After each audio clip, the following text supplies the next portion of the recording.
Hello, I'm Amy the Amazonian, and it's time to play Brawl! The Explorer Anthology 2 just came out at Arena, which means that we've got a whole bunch of sweet new cards, not just for Pioneer/Explorer, but also for Brawl. If you're a historic Brawl player like me, you'll be excited to see some, let's say, fan-favorite cards come in for the format. So in this video, I'm going to be playing Goreclaw, Terror of Kalsizma, one of my absolute favorite commanders. She's a 4-mana bear, she's a 4/3, and she makes creature spells you cast with power 4 or greater cost 2 less. That means that we have an excuse to play the biggest, the baddest, the meanest, the greenest. And also, when she attacks, all of your power 4 creatures, or greater, get +1/+1 and trample until end of turn. So maybe you're having some trouble breaking through tokens, no longer with Goreclaw. So let me show off the new cards that I've added into this deck. We've got the Courser of Crufix. This is a 3-mana enchantment creature, a centaur, so the more legs, the merrier. She's a 2/4 and allows you to play lands off the top of your library. Your top of the library will be revealed, though, so your opponents will know what's coming up off of your deck. But if you're playing big green things, they kind of already know what's coming up off the top of your deck. It's big green things. Also, when you ever have a land enter the battlefield, gain a life. Landfall ability. Love to see it.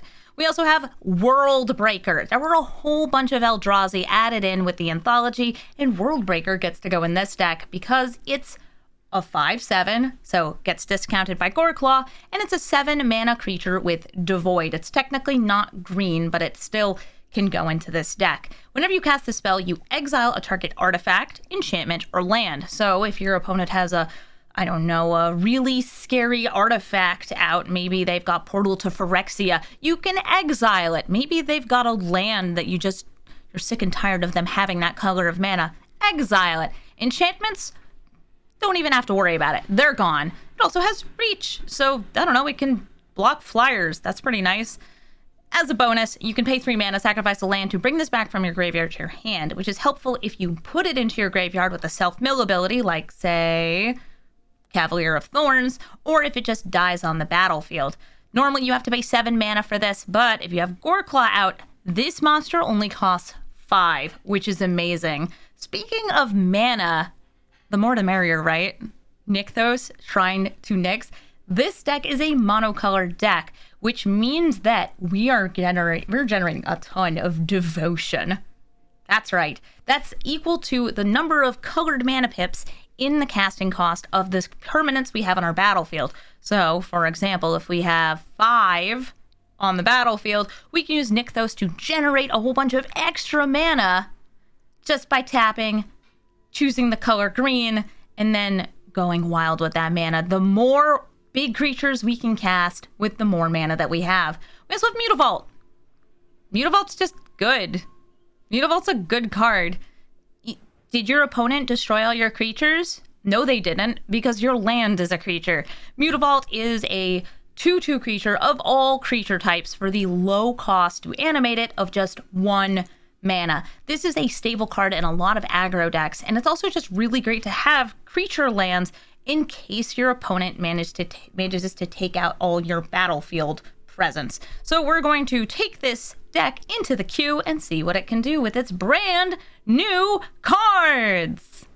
Looks like our opponent's going to be going in for the kill with Killian Ink Duelist. Killian is a commander that reduces the cost of spells that target creatures. Either their creatures, thinking positive auras, or my creatures, kill spells. So what we're going to do is we're going to keep this hand because it has ramp, things that look at the top of my library and let me play extra cards, and things that let me play the lands off the top of my deck. This is a really great combination of cards. We also have Wayward Swordtooth into the Great Henge. Yes, I love to play Goreclaw a couple turns early, but I don't need to if I've got 2 extra mana off the Great Henge because it's being discounted by there being a 5/5 on the battlefield. Starting out, playing a forest, playing another forest, and Mind Stone. This generates colorless mana, or I can sacrifice it to draw a card. They've got Silverquill Campus, very on theme for a Silverquill student himself, Killian. This is a card from Strixhaven. Home of Legends, that's card draw for your commander. Haship Oasis. Wayward Swordtooth. A land? Druid of the Cowl. We're in Ramp City now. Right now I have 5 mana down. The Great Henge only costs 4. I can't attack or block with the Wayward Swordtooth yet. It hasn't found its way home. But that's only a problem for a turn. Alright. They have the Tome of Legends, an extra mana. They're probably going to use this. No, they're going to protect Killian with the Dauntless Bodyguard. They can sacrifice this to give Killian indestructible until end of turn. Not that that's an issue for us. Let's go ahead and get down the Great Henge. I want to make sure it uses some of this colorless mana, though. There we go. 4 mana gets us 2 more. And do I want to go for the top of the library? I'm going to go for the top of the library. I don't need my commander yet because I don't have anything that would be getting a discount. Nice. Okay. Beside you, we play it. By the way, we also have Coven, important for the Augur of Autumn. Legion Caryatide, we play it. It's going to let us draw this. I don't have enough mana for Lotus Cobra, so we're going to follow up with the Ascendant Pack Leader. That's going to draw me another card. I can still play another land for turn, I believe. Oh no, I had played 2 lands this turn. That's fine. I have a 5/5, and I'm going to attack with it. The Ascendant Pack Leader also got a +1/+1 counter because we have big permanents on the battlefield, and because I cast a spell, or because it entered the battlefield for the Great Henge. That's what it was. I was like, it has 2 counters now. Nice. Yeah, the Great Henge is a very, very, very, very, very strong card. We also have our Mutavault at the ready to swing in with all of these creatures next turn. Well, there goes the Great Henge. At least I got a really good turn off of it. Really, really good turn. It's not just a Great Henge, it is an amazing Henge.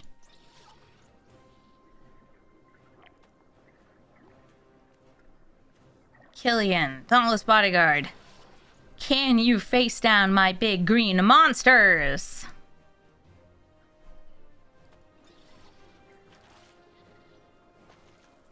No? I feel like they're very intimidated. I know, I'm very scary. So is Goreclaw. She's just such a beautiful, beautiful bear. I'm a big fan, by the way, of when legendary creatures are known for one thing, and that thing is being a scary bear.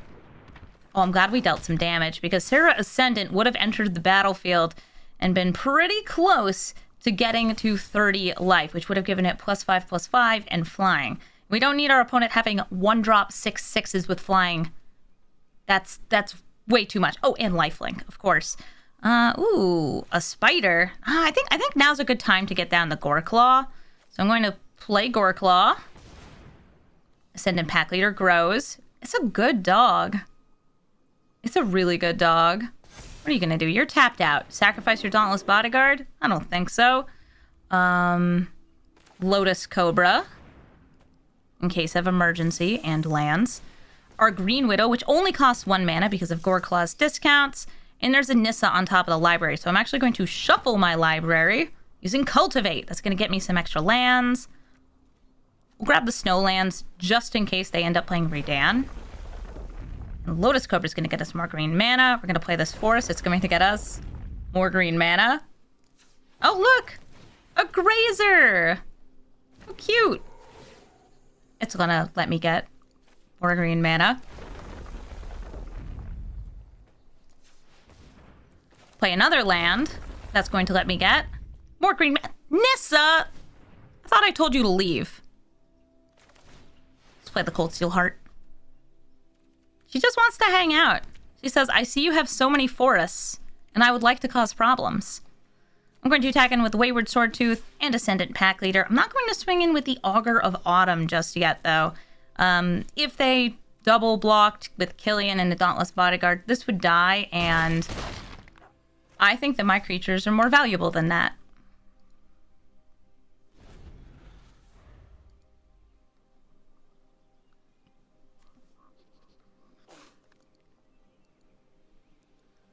I'm a little worried about removal. Okay. So we're going to use Grind. They don't have enough mana yet for dust, do they? Oh no, they do, because of Killian's target discount. So they took out my commander and the Green Widow. It's smart for them to take out the Green Widow because it is able to be replayed from the graveyard. Mortify on the Augur of Autumn. It was letting me play creatures and lands off the top of my library. And attacking in, getting another counter on the Tome of Legends. Go to blockers, and I am going to try to take out Killian here, which will probably get them to sacrifice the Dauntless Bodyguard. Killian has Menace, though, so we have to double block. I feel like we don't need the Lotus Cobra. Look at how many lands I have. So they'll gain 2 life. They're up to 13 now. But 13 is not going to be enough when it comes down to it. Because we've got our Mutavault ready to animate. Our Hashep Oasis able to give +3/+3.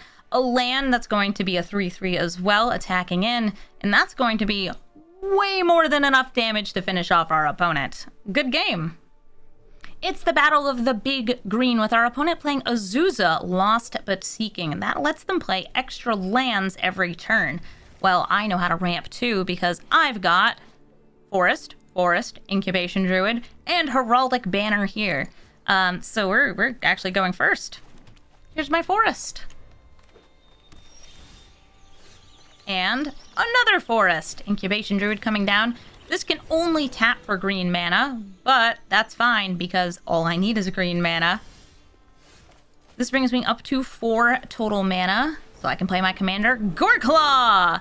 And look at those discounts! We've got the Cavalier, the Questing Beast, and the Nullhide Ferrex all getting a reduced mana cost. Azusa's also hit the battlefield, so they've played 2 extra forests for the turn. Mutavault's back! Hi, Mutavault! I'm gonna use that Mutavault and this Heraldic Banner to increase the power of my green creatures and play more green creatures. To get the Cavalier of Thorn out, it's going to get me a forest. That's right, I can go toe-to-toe with an Azusa when it comes to lands.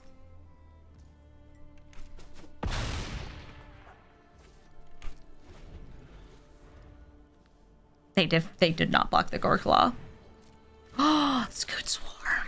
All right, so remember how I said that the trample ability on Goreclaw can be really important when your opponent has a lot of tokens? Well, our opponent just played Scoot Swarm, and they can play up to 3 lands per turn. And each time they play a land, the number of Scoot Swarms they have is going to double. So, sure, it starts with 1, but then it's 2. Is that it? We're not going to see Scoot Swarms number 4, 8, 16. I guess not yet. We're also able to go over these little scoot bugs with the Questing Beast. I think it's time that we go ahead and get some more attack power in here. Do I also want to just throw down the Nullhide Ferrex? Sure, it's not like I'm casting non-creature spells this turn anyway. And everybody's going to attack in, even the Incubation Druid, the Mutavault.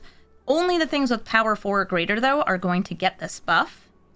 And I feel like they might have a Harrow or a similar card that gets them more lands at instant speed.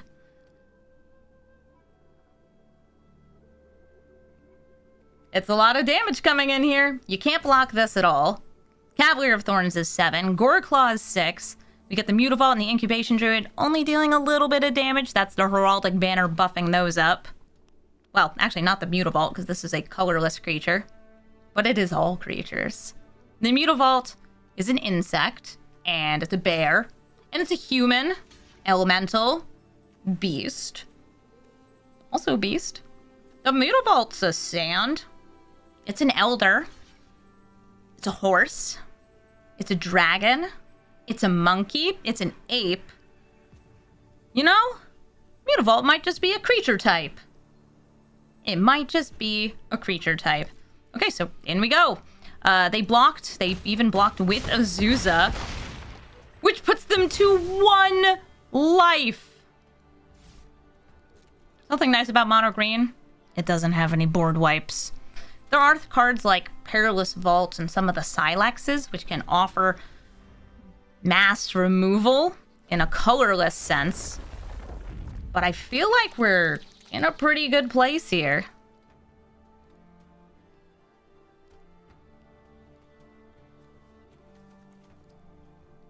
How many scoop bugs can they make? I actually think that there is the potential for them to survive the next turn, but it would require something amazing, like a mutate onto the Scoot Swarm and then something that generates tons of lands. Well, that'll generate tons of lands. Unfortunately, these lands are all going to enter the battlefield at the exact same time, so the number of Scoot Swarms they're going to get is only a few. And the Questing Beast is still unblockable, so good game, Azusa. Did I have fun in that match? Yes, I did. Thank you for asking, Wizards of the Coast. Looks like our opponent has been checking out the new alchemy cards because Rusco Clockmaker is a brand new card. This is a keepable hand. It's not my favorite, but it does have some creatures which tap for mana. We've got something we can do on turn 1. We've also got the Great Henge, which I think you know my opinion on the Great Henge. It's pretty great. So our opponent is playing Rusco Clockmaker. When it enters the battlefield, they get the Midnight Clock. Midnight Clock, by the way, not legendary, so you can have as many of these as you can fit on the battlefield.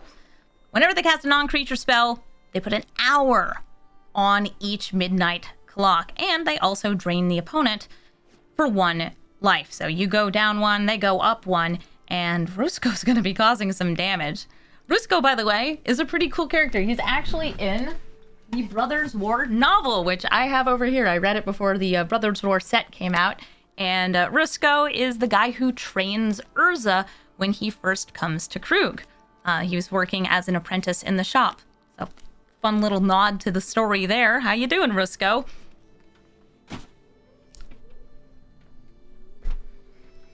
Now, let's see how many clocks our opponent ends up making before we clean their clock.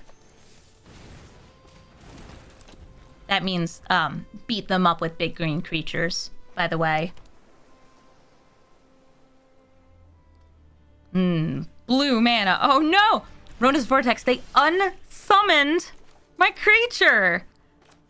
That means that the Lovestruck Beast won't be able to attack. Unless we have another 1/1, which we do. We have the Caryatid here.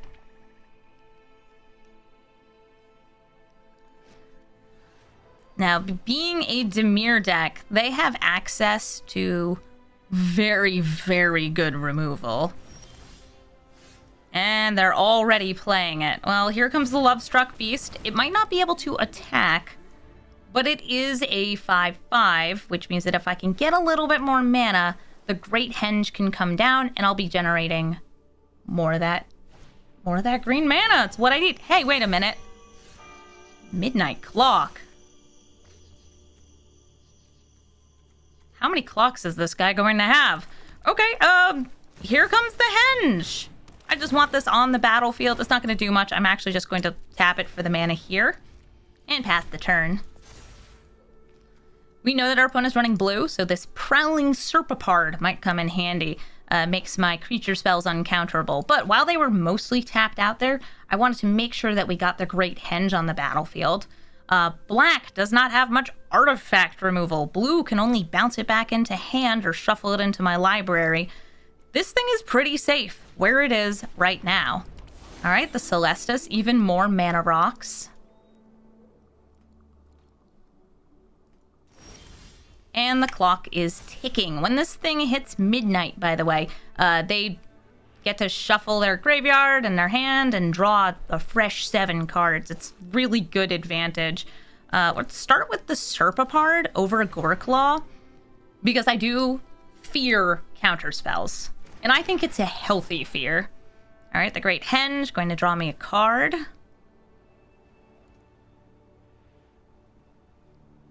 Great Henge going to draw me a card. Ooh, they're killing it. No snake allowed. Fine. I didn't need that anyway. I'm just going to play my commander. And maybe next turn, I'm going to play World Breaker. Yeah, nice artifacts you have there. I can exile 1. Rusco Clockmaker makes a clock. The fact that this comes in untapped means you're really just getting more mana. He ends up only costing 3 because you're getting this blue back. Okay, they're cutting down that. That's going to drain me, put more counters on their clocks. But I think we're in a good spot here. Castle Garenbrig's going to let me generate lots and lots of mana for creatures. And let's play the World Breaker. This clock making me very uncomfortable with how close it is to midnight. It's halfway there. Here it is, the World Breaker. Enters the battlefield, draws us a card. Here's the Augur of Autumn. Nice! Goreclaw swinging in, gets the trample. It's a 6/5. Bonk. Very good bonk. I love how Lovestruck Beast is just chilling out here like, you killed my beloved. I will stand here and smell the roses. They smell pretty good. All right, 1 clock down, 1 left. There are some cards in blue that flicker or blink your commander, which will help them get more clocks. They can even clone Rusco the Clockmaker for more clocks.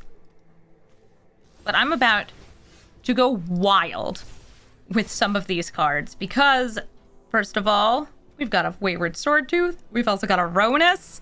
I'm going to use Castle Garenbrig here to just set up more mana. I'm going to start with the Wayward Swordtooth.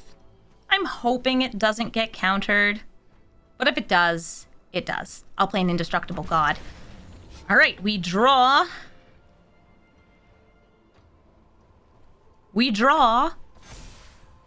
There we go, and we can keep playing these. Ooh, I am going to mutate. I'm going to mutate on the World Breaker to just give it trample, because Goreclaw gives trample, this gives more trample. This will not trigger the Great Henge, but that's okay with me. There we go. It will also destroy an artifact or enchantment.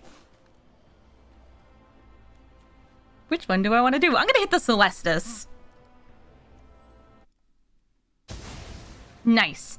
Ooh, a Paradise Druid off the top. And we can play extra lands, and I haven't played any off the top here, so there's one. How about we follow up with this Ronus we've been sitting on in our hand? Oh, another new card! Not going to change things very much because Augur of Autumn is already on the battlefield. Play another land, gain a little life, and attack. Just Goreclaw and World Breaker are going to come in here. And they could double block one of these. That would kill Goreclaw. Wouldn't kill the World Breaker. And I don't mind taking a couple Ruscos off the battlefield.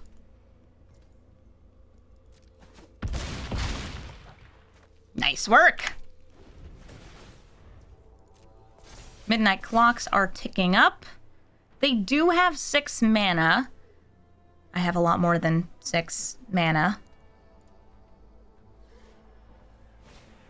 Epic Downfall, killing the World Breaker. Well, as a reminder... Oh no, it's exiled. I was gonna say, if they killed it, I could bring it back from the graveyard. But they exiled it, which means it's gone forever. Goodbye, World Breaker. You were a beautiful, beautiful Eldrazi. So many extra arms. So many extra legs. We still win the game, though. It's the 30 or so trample damage that's going to be going at our opponent next turn. A little lethal. Just a little. The Smart Aleck is playing Dina, Soul Steeper. Dina is a commander who is all about gaining life to hurt your opponent, because whenever you gain life, each opponent loses 1 life. There's even a card in their deck, most likely, called Exquisite Blood, which infinitely combos with that ability. I don't like that there's only 2 mana in this hand, so we're gonna mulligan, and this looks a lot better. We've even got a pair of apes in this hand. Looking good, guys. Looking good.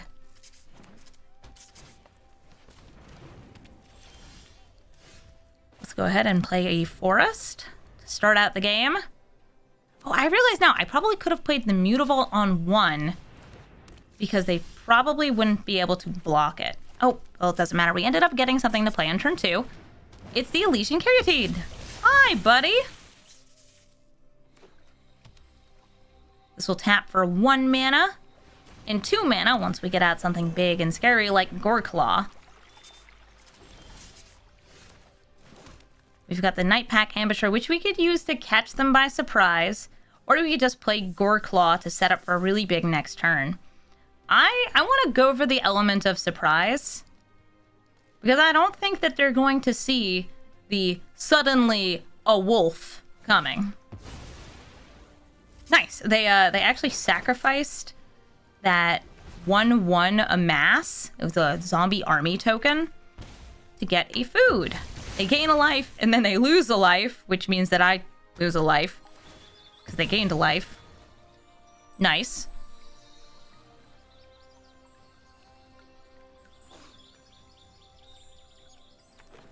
And I'm really hoping that they attack with Dina. Oh, Binding the Old Gods. Darn. Oh, I have to do this now, or I'll lose my mana. The Night Pack Ambusher's coming down. It's a wolf. It's a cute wolf. I think it's a cute wolf. It's a cute wolf that makes other wolves stronger. This is a wolf. It's a bunch of other things, too, but it's also a wolf. I'll play Goreclaw now. And I think if I attack in, they're going to sacrifice this zombie army to the Witch's Oven. Doing the same thing that they did on the previous turn.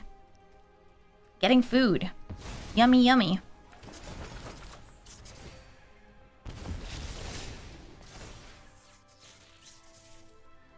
Binding the Old Gods. Also ramps. This is a really great Golgari card. Chapter 1, destroy. Chapter 2, rebuild.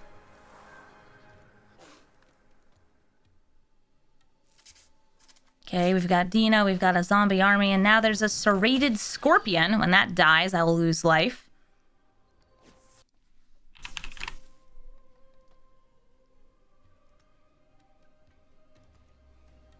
Ooh, are you gonna come in? Nope. All right, well, that means it's time for me to get some value off of my beautiful friends. I could set up for some card draw. Or I could just go ape on them. Kogla the Titan Ape enters the battlefield and fights Dina. Get out of here, Dina.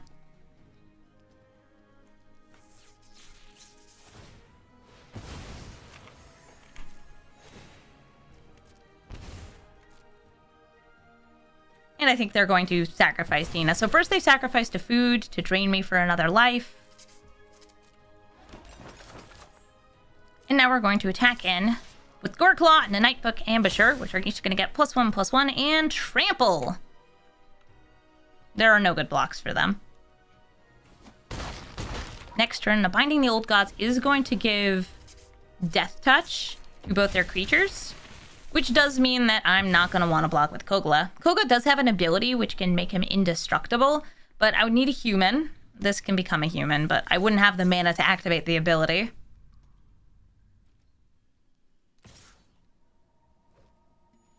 No blocks. Very good.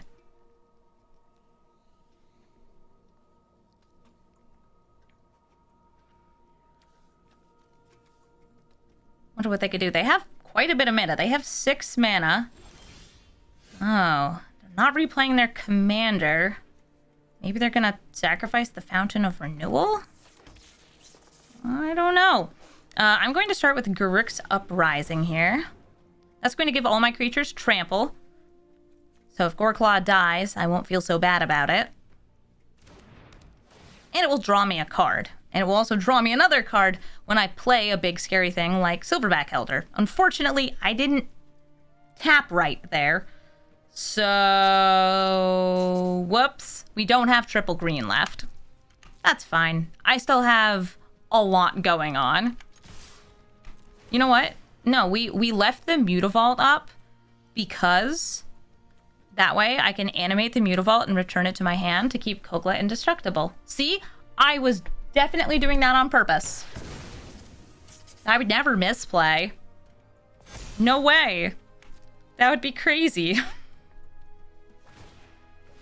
Alright, yeah, so they're using their mana to sacrifice the Fountain of Renewal.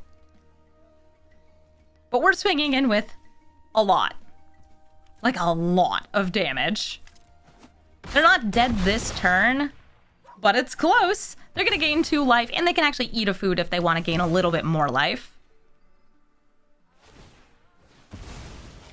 Yum, yum, yum, yum, yum. Back up to 6.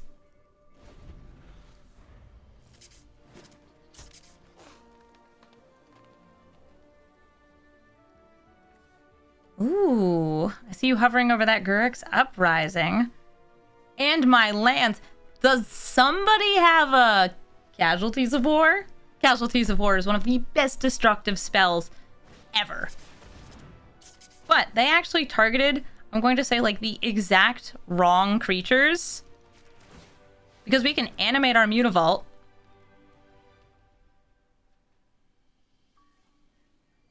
Oh, yeah. And then we can put it back into our hand. Because it's a human. I told you. All according to plan. That was a 6 mana, bounce a land, destroy an enchantment. See? We're just good at this game. Well, anyway, thank you all so much for watching this video. I'm going to go over the deck one more time to show off what those new cards were. Hopefully, after seeing this deck in action, you're as excited about mono green as I am. Goreclaw is even better with these new Anthology cards. From the Explorer Anthology 2, we've got the Courser of Kruphix, also a great addition into Enchantress decks like Tatsunari. Worldbreaker, who gets around those pesky counterspells by putting an ability on the stack, because, hey, you always need more utility in your abilities to exile artifacts, enchantments, and lands. Nykthos in a mono green deck is just more mana and more fun, and Mutavault, especially when you're playing tribal decks, is a phenomenal creature land that's going to help get you aggressive damage and evade things like board wipes. So if you're looking forward to these cards, you can actually get them right now in Magic the Gathering Arena and add them into your decks. You can either craft the cards with wild cards or buy the whole bundle in the store. If you'd like to see more of my content, you can find me at twitch.tv/Amazonian, where I stream almost every single day. I also do have a YouTube channel, which is Amazonian on YouTube, where I have a huge Brawl series called Brawl Stars, because I love Brawl, and I think you will too. Once you start playing it, you'll never stop. Thank you so much for watching this video, and thank you to Wizards of the Coast for asking me to make it.